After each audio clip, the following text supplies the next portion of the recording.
سلام، وقتتون بخیر. امروز اومدم یک چیز دیگه بهتون بگم در مورد سوئد و نحوه گرفتن دارو و اینا.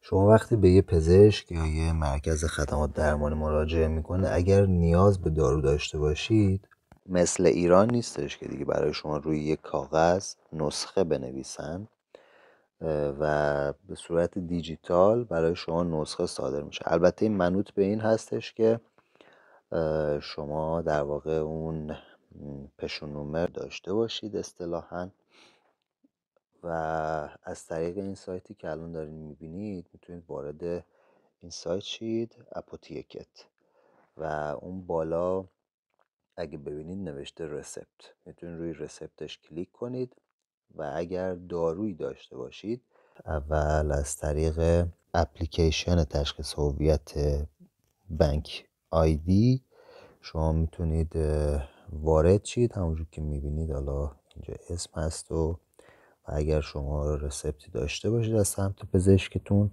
میتونید اینجا ببینید و دریافتش کنید. امیدوارم این پستم به دردتون بخوره و ازش استفاده کنید.